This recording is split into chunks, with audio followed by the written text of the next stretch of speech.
الصلاۃ ویذرون الآخرہ۔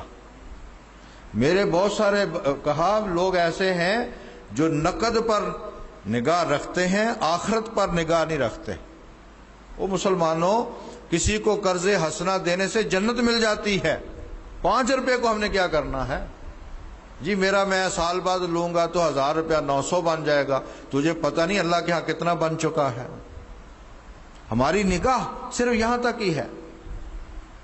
تو اللہ کریم حکم ہے کہ غلط طریقوں سے پیسہ مال انہوں نے، قریش نے خانہ کعبہ تعمیر کیا، وہ سود کا کاروبار لین دین کرتے تھے، انہوں نے بھی اندازہ کرو آپ، یعنی کافر مشرک، ایک تو ہے نا مسلمان کلمہ پڑھ، انہوں نے یہ شرط لگائی، مشرکوں نے یہ شرط لگائی کہ ہم نے اس کو تعمیر کرنا ہے تو وہ پیسے لو جو پاک ہوں، سودی پیسہ اس میں شامل نہیں کرنا۔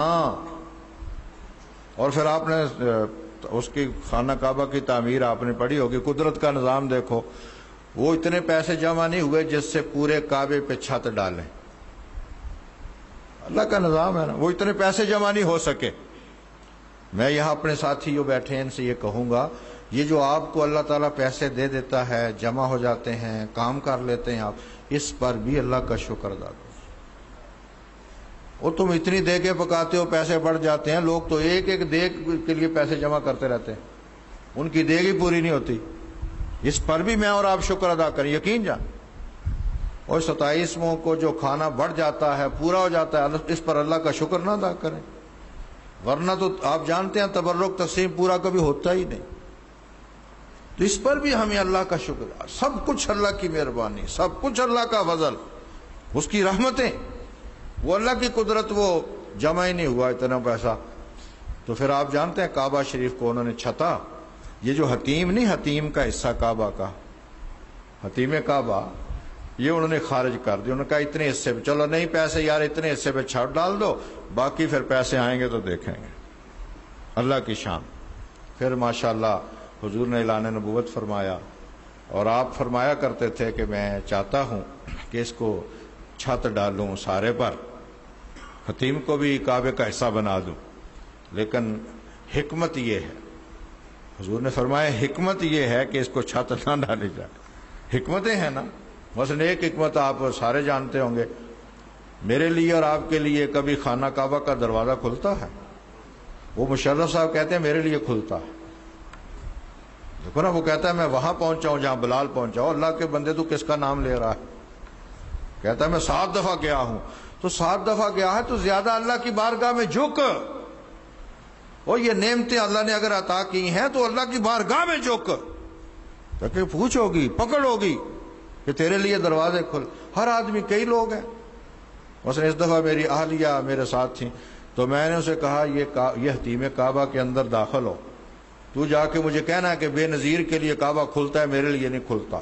یہ دیکھ نبی نے دروازہ تا قیامت کھول رکھا، دیکھنا، وہ ان کو پتا ہے، ان کی نگاہیں دیکھ رہی ہیں کہ میری عام امت کے لیے کعبے کے دروازے نہیں کھلیں گے، بادشاہوں کے لیے کھلیں گے، بادشاہ اپنی یاریاں نبھائیں گے، یاریاں نبھتی ہیں اور کیا، چلیے جناب ان کو داخل کریں گے یہ، اور میری امت پچھتائے گی جی میں گئی تھی مجھے تو کوئی حاصل نہیں ہوا۔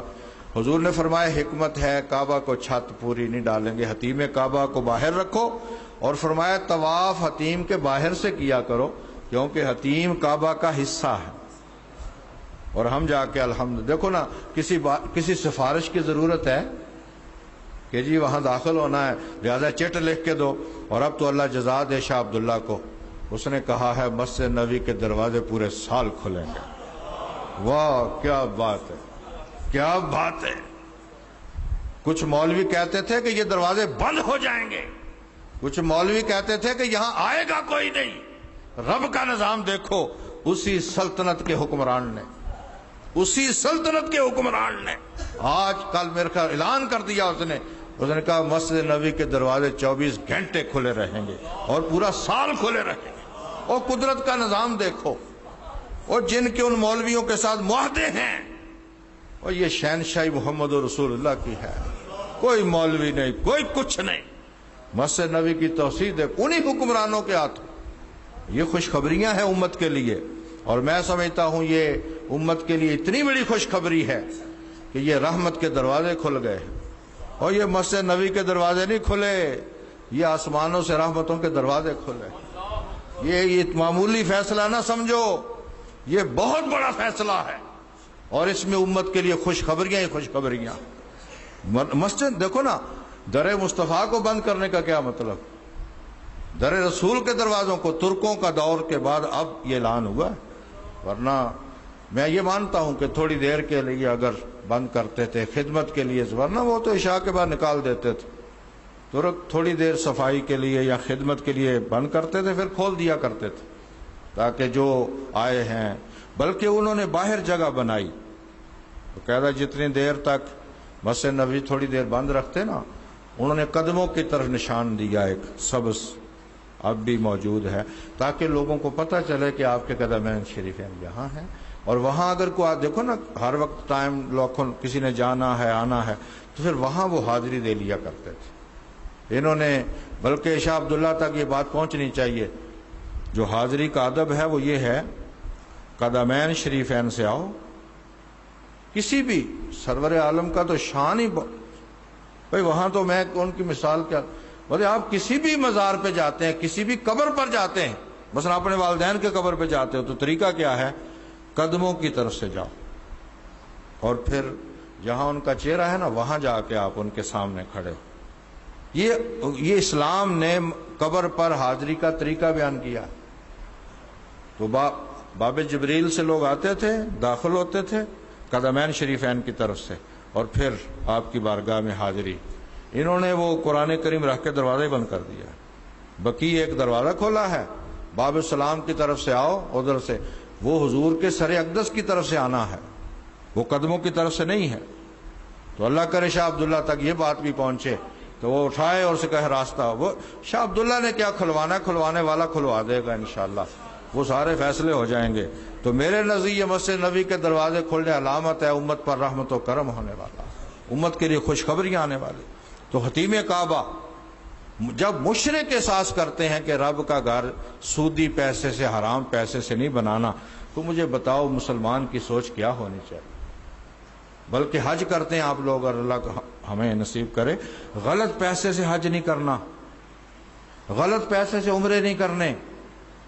اور بیت اللہ شریف لعنت کرتا ہے کہ تو کدھر آ گیا، صاحب نہ پیسہ کوئی بات نہیں، دیکھو نا پیسے نہیں ہے نہ صحیح، بلکہ ایک آدمی یہاں اگر تڑپتا ہے، دور رہ کے تڑپتا ہے اور وہاں اس کو نہیں پہنچ سکا، میرا خیال ہے جتنا اس کا حج قبول ہے کسی کا نہیں قبول ہے۔ وہ نہیں پہنچ سکا، لیکن اس کی جو محبت و درد ہے وہ ظاہر ہے لاکھوں پہنچنے والوں سے بڑھ کر ہو۔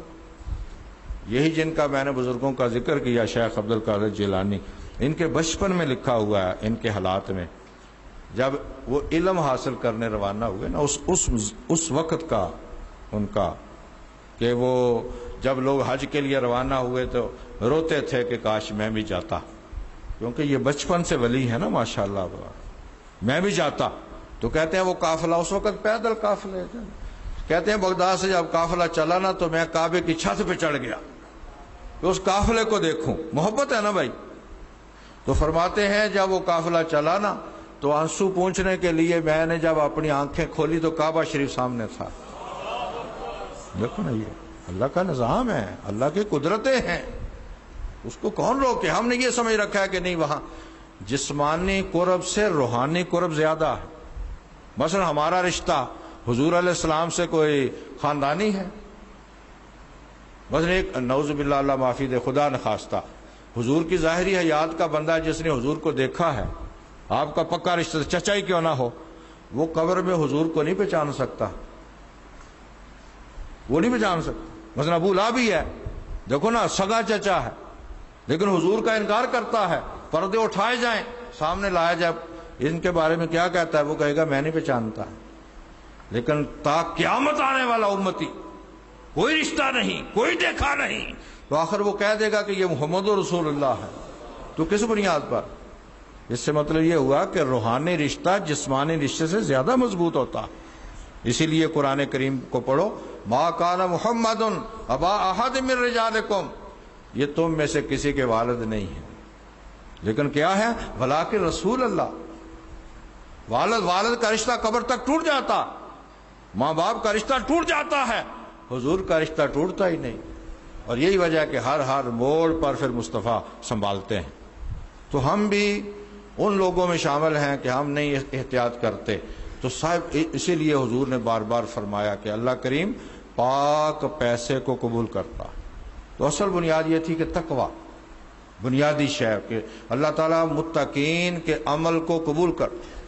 قرآن کریم کی ایک آیت ہے 18ویں پارے میں، جس میں اللہ پاک کہتے ہیں والذین یؤتون ما اتوا وقلوبہم واجلۃ انہم الیہ راجعون۔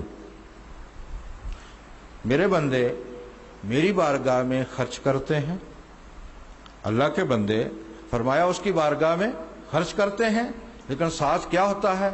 وَقُلُوبُهُمْ وَاجِلَةٌ، ان کے دل ڈر رہے ہوتے ہیں، پتہ نہیں مولا نے قبول بھی کیا ہے یا نہیں۔ یہ مسئلہ ہے۔